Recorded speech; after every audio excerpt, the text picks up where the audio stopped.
I am back with another video, and this one will be first from the Sketchology series, where once in a month I will find a sketch and I will use it to create a layout, and then I will encourage you to join me, share your pages with me if you have time and you felt inspired by them. So yeah, for this week I decided to create a Halloween page with "This is Halloween collection," and I found the sketch that is not Halloween themed, but it reminded me of something, and I will explain you later what. You can see the sketch on the screen. And this one is from Paper Issues website. It was designed by Wendy Rasbach. I am sorry if I do not pronounce it well, and I will leave you the link in the description box to the sketch. So this one is from Paper Issues, and it has one picture, but I decided to use two pictures in a place of one. And as this will be a Halloween page, I will replace stars with some other elements and add more fun things around the pictures. So bear with me and I will put you in fast forward. I am back and I'm starting with picking the paper for my background using 12 by 12 paper pad. And the rays on the sketch that goes from behind the picture inspired me to create a spider web using some thread. So I will be stitching a little bit. It's not a very complicated stitching, but I will create this circular spider web on the page. And I chose my background black, sorry. And my thread will be white. And I chose this very, very thick, I don't know even if it's a thread, it's more of the string, but it was very hard to put it through the needle, and I had a very, very bad words picking inside my mouth when I was doing it, but I finally managed to do so. And the stitching is kind of a simple one.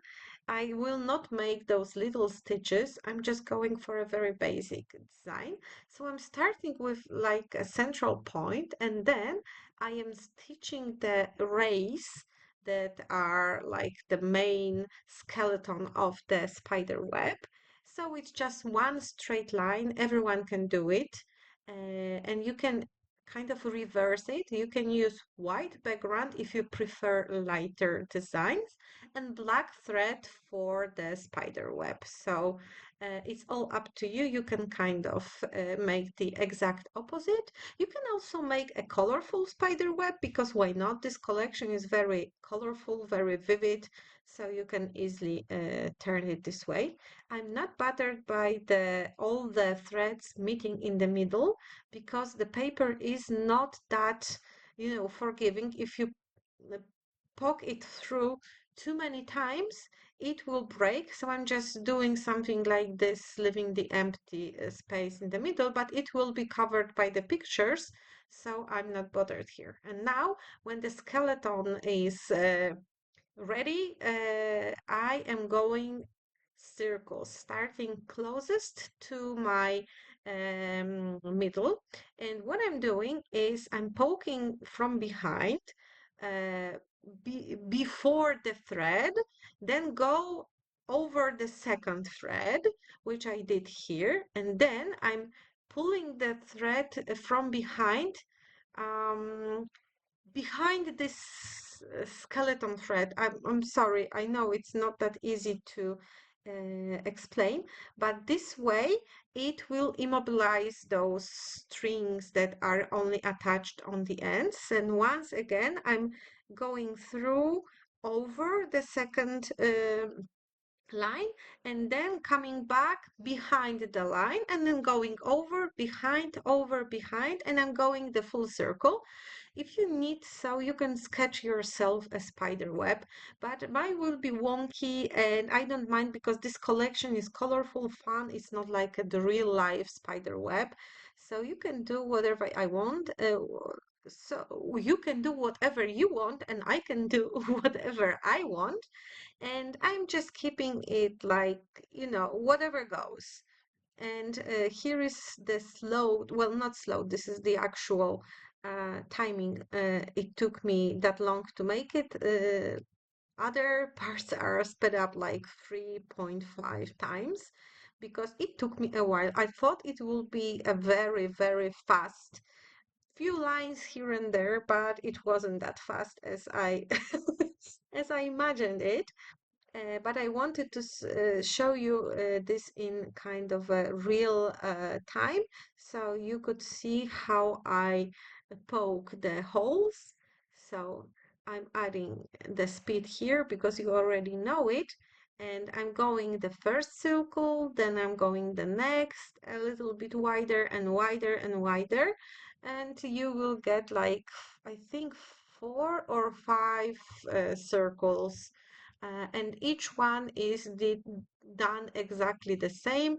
So I'm just poking the hole over the thread, going back from behind before the thread, and going over and before, over and before. This way, I'm kind of creating a loop that makes those strings immobilized a little bit, and they will not move, they will not create those wonky lines.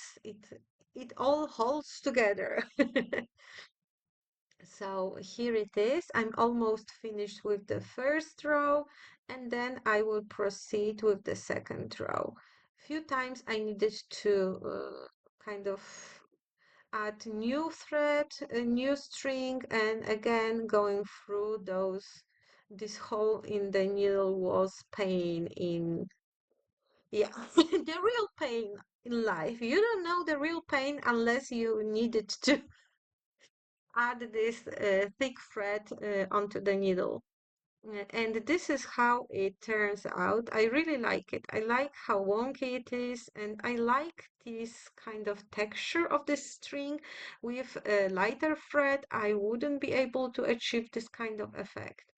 And now it's time for the next step, which will be adding pictures.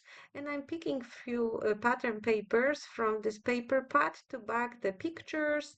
And again, as I spent so much time sewing this spider web, I'm not going to cover a lot of it. So I'm not going to use a lot of pattern papers. I'm just wanting to back the picture to make it pop from the background more with this orange paper. And I'm going to add a little bit of purple in the corners to kind of brighten it up a little bit. So I'm adding the photo mat behind the first picture, and I'm doing exactly the same with the second one, using a different shade of orange paper, but you can use the same one. It's not that visible when it's only on the edges, so you could use only the one. I just wanted to play with what what I have, and I have plenty, so and when I was preparing pictures for this page, I discovered that we had a Halloween party that I do not remember at all. There is no memory in my head, and I was surprised when I saw the pictures and was like, when was it? How, you know, I had a whole house decorated. I have special food. I had balloons. I had those photo booth things that I prepared, which my daughter is holding on this picture. We had guests overnight, and I do not remember a thing. That's why it's so important to take pictures, because as you can see, memory is a fragile thing. And because I discovered I have like 100 pictures from this day, not all are great, but I will be able to kind of pick 10, maybe 15 nice photos for a mini album. So I'm going to create a mini album with this collection. And I'm super excited for this one because I'm planning to make it in a coffin shape, I think, maybe.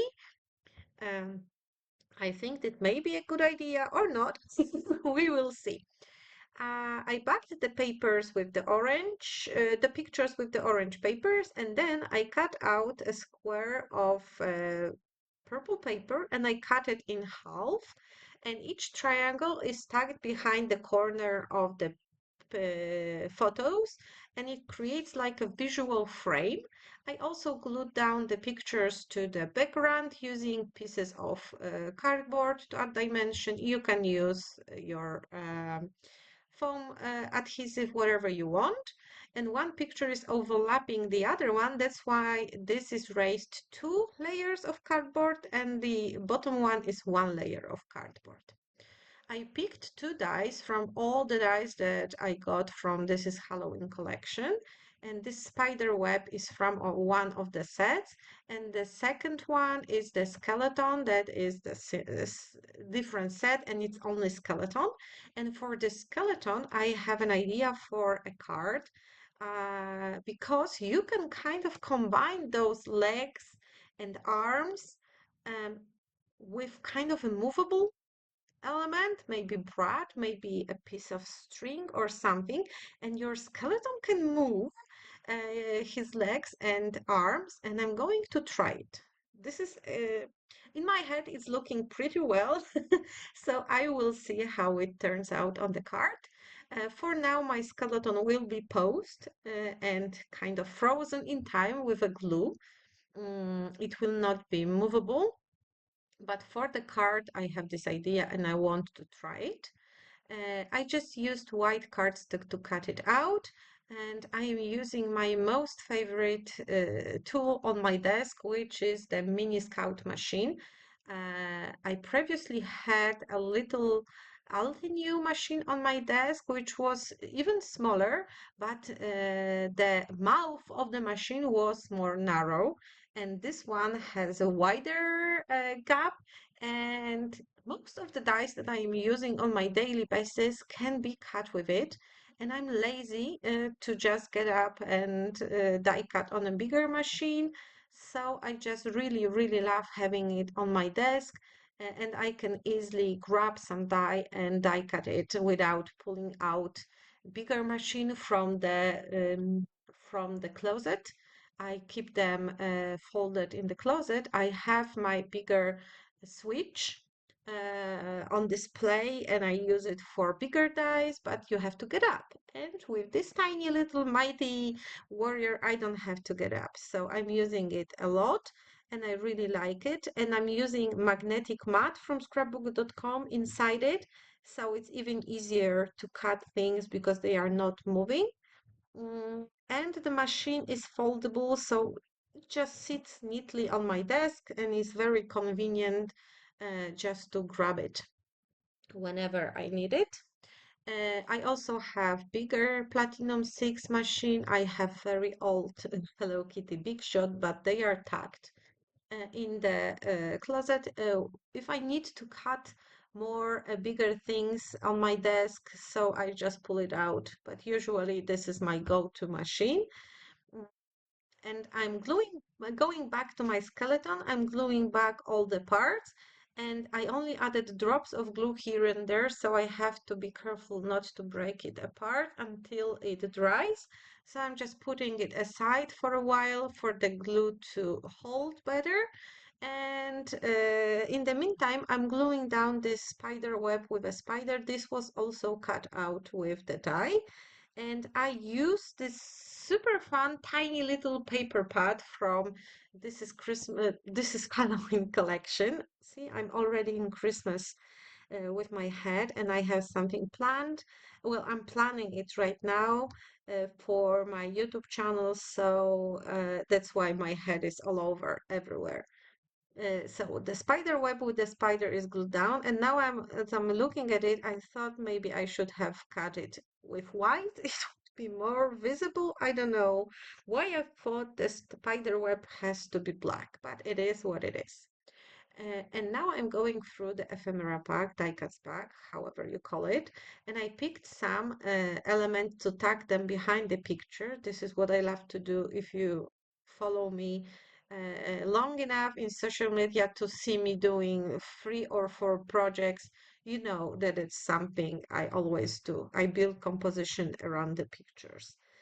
So I'm gluing down the skeleton, adding pieces of narrow strips of foam, because you see it's quite revealing the body. So there are only few spots where you can add foam tape. So I'm gluing everything down, and I will be embellishing even more using all the bits and pieces from ephemera pack, and there are a lot. I also have two sheets of stickers, and this sheet of titles. This is also like a puffy sticker, so I'm just picking things that may work, and I think this is the spooky night words, and I will add one more hocus pocus at the end of the video. So as you can see, there are so many ephemera pieces in this pack, so many illustrations, pumpkins, kids in costumes, cute pets, and you can kind of create something similar with your dice too, if you want to have more or different colors. I was just lazy and I grabbed this set of die cuts.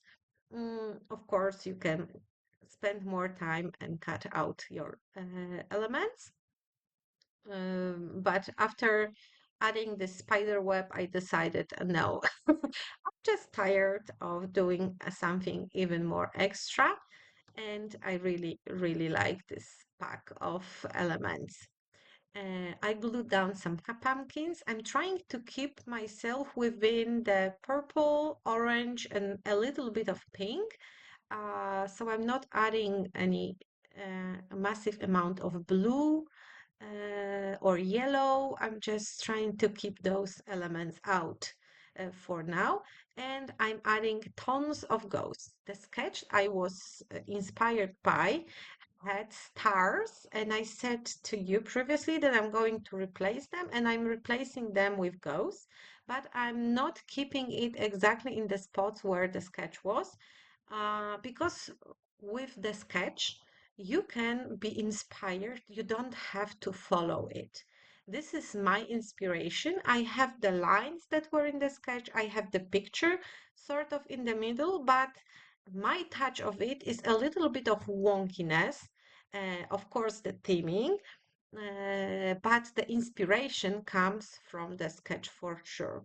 There are plenty of other sketches for Halloween that you can reach for if you feel like you are stuck.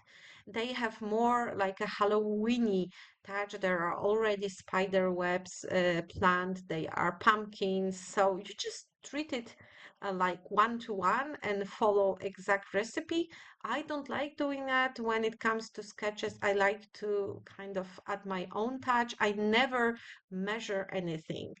So I hope this series of Sketchology will kind of help you open up to sketches and help you use them as an inspiration, not the exact recipe. Of course, there is nothing wrong with using it as a recipe. I just want to tackle your imagination, your creativity here. And after adding bigger elements, I'm moving down with the sizes. So I'm just adding eyes from the sticker sheet. Um, and after adding eyes, I will add smaller and smaller elements here and there.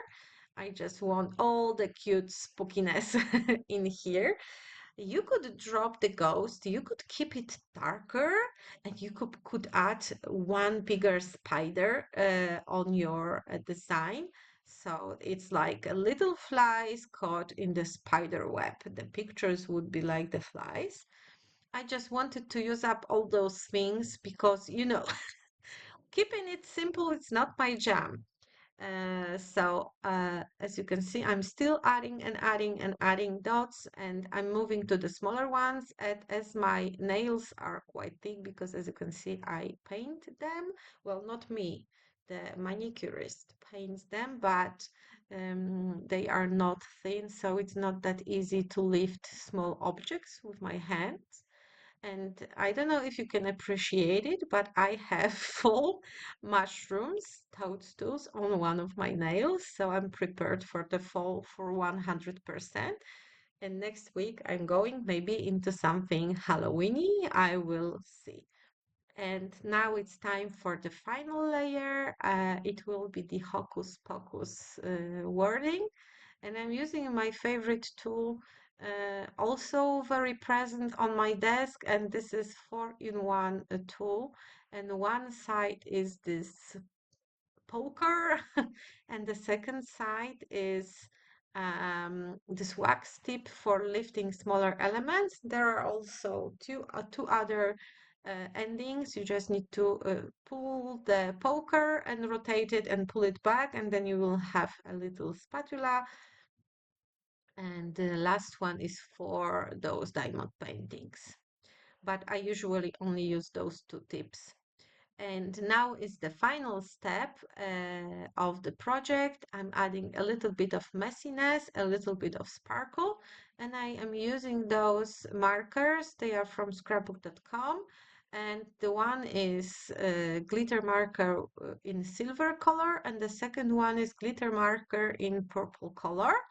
And I'm just adding a little bit of mess. I covered my pictures, so I will not ruin them. They were printed on the inkjet, so they could stain easily. And this is how it looks. Of course, you need to wait until the droplets will be dry to truly appreciate the shine. And here are some close-ups of the finished page. I hope you like it. I know it's simple, but the spider web gives this extra texture to the page.